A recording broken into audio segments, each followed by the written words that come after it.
sistem sirkulasi? Sistem sirkulasi adalah suatu sistem transportasi yang mengedarkan sari-sari makanan dan oksigen ke jaringan-jaringan tubuh, mengembalikan karbon dioksida ke paru-paru, zat sisa metabolisme, serta mengedarkan hormon untuk kelangsungan hidup sel tubuh.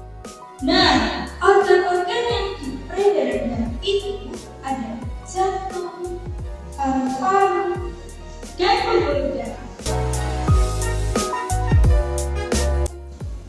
Kalian tahu tidak letak jantung ada di mana?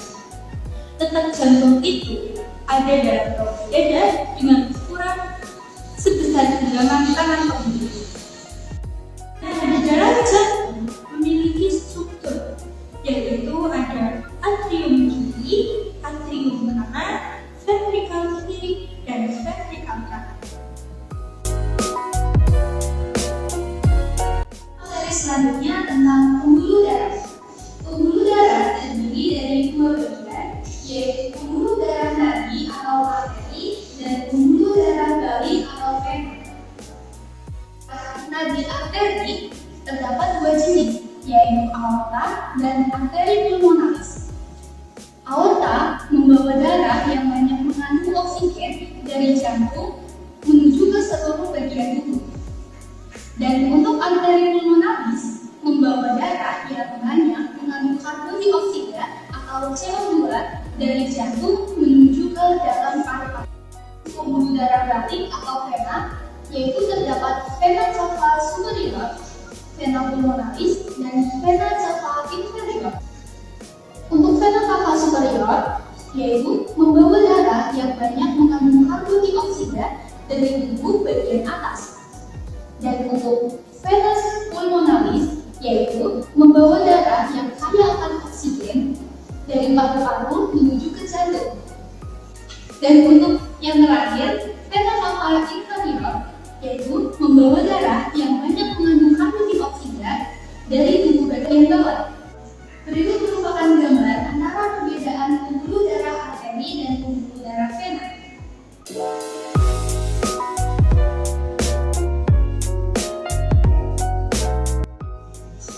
Organ selanjutnya adalah paru-paru. Paru-paru terletak di bagian rongga dada bagian atas. Paru-paru kanan memiliki 3 lebus, sedangkan paru-paru kiri memiliki 2 lebus. Paru-paru memiliki selaput tipis rangkap 2 yang disebut dengan pleura. Selanjutnya adalah sistem peredaran darah. Sistem peredaran darah dibagi menjadi 2, ada peredaran darah kecil dan peredaran darah besar. Peredaran darah kecil merupakan peredaran darah dari jantung menuju paru-paru dan kembali lagi ke jantung. Sedangkan peredaran darah besar, peredaran darah dari jantung ke seluruh tubuh dan kembali ke jantung. Materi selanjutnya adalah mekanisme peredaran darah. Darah menjadi kaya akan oksigen karena terjadinya pertukaran karbon dioksida dengan oksigen di paru-paru. Darah kaya oksigen dibawa dari paru-paru ke atrium kiri melalui vena pulmonalis dan darah akan ditampung oleh atrium kiri. Saat atrium kiri menguncup, maka ventrikel kiri mengembang dan darah mengalir dari atrium kiri ke ventrikel kiri. Apabila ventrikel kiri menguncup, maka darah kaya oksigen dipompa melalui aorta ke seluruh tubuh, baik tubuh bagian atas maupun tubuh bagian bawah.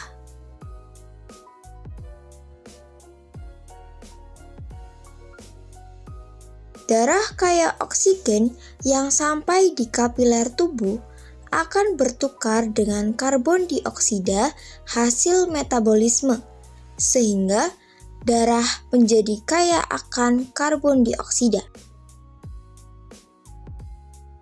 Lalu, darah akan dibawa ke vena cava superior dan vena cava inferior.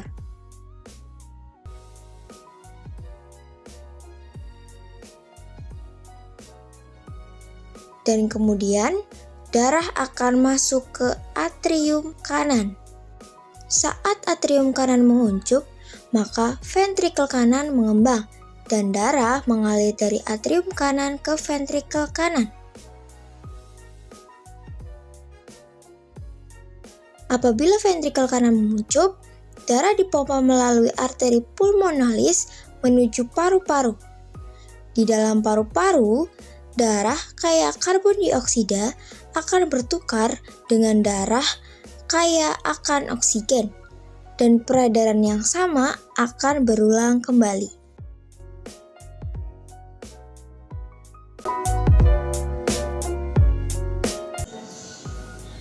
Berdasarkan riset yang kami dapatkan, ada beberapa pertanyaan yang ditanyakan oleh teman-teman kami.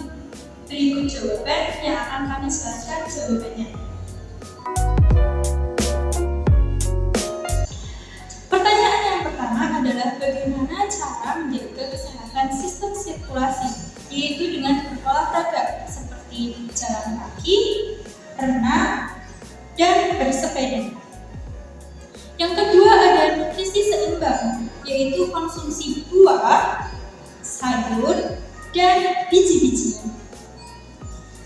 Kemudian ada kelola stres seperti meditasi, yoga, atau hobi yang menyenangkan. Selanjutnya ada cukupi cairan seperti minum air putih yang cukup dan hindari kebiasaan buruk seperti berhenti merokok dan batasi minum alkohol. Pertanyaan kedua yaitu gangguan apa yang sering terjadi di sistem sirkulasi? Gangguan sistem sirkulasi yang paling umum terjadi ada hipertensi, serangan jantung, stroke, dan gagal jantung. Dan untuk pertanyaan yang terakhir, bagaimana cara kerja jantung ketika mengalami serangan jantung secara mendadak? Berikut saya akan menjelaskan kenapa demikian. Hal itu disebabkan karena ketika terjadi serangan jantung, sistem kerja jantung yang semulanya berjalan secara lancar itu akan tersumbat oleh yang namanya plak. Apa itu plak? Plak merupakan timbunan antara lemak dan kolesterol serta zat-zat lain yang menyumbat pembuluh darah yang akan mengalir ke bagian jantung. Akibatnya, otot jantung tidak menerima oksigen dengan baik sehingga aliran darah tidak terkondisikan. Jika aliran darah tidak segera dipulihkan, maka sel-sel otot jantung akan mulai mati dan jantung tidak dapat memompa darah secara efektif ke seluruh tubuh. Hal tersebut dikarenakan stres, panik, atau anxiety. Nah, kesimpulannya, sistem sirkulasi adalah sistem transportasi vital dalam tubuh manusia yang bertugas mengedarkan darah, oksigen, nutrisi, hormon, dan zat sisa metabolisme ke seluruh tubuh. Jantung berperan sebagai pompa yang menggerakkan darah melalui pembuluh darah seperti arteri, vena, dan kapiler. Darah sebagai medium transportasi membawa oksigen dari paru-paru ke sel-sel tubuh dan membawa karbon dioksida serta zat sisa menuju organ ekskresi. Sistem sirkulasi juga berperan dalam menjaga suhu tubuh, pH darah, dan imunitas tubuh. Demikian video penjelasan tentang sistem sirkulasi dari kelompok kami. Terima kasih untuk teman-teman yang sudah menonton dari awal hingga akhir. Bentar dulu nih, aku ada pantun. Apa tuh? Jalan-jalan ke Kalimantan, Cakep. tidak lupa membeli biji selasih. Cakep. Kami dari kelompok 6 pamit undur diri, sekian dan terima kasih. Arigatou gozaimasu. Terima kasih. Kamsahamnida. Jangan lupa like, Comment and subscribe. Bye-bye.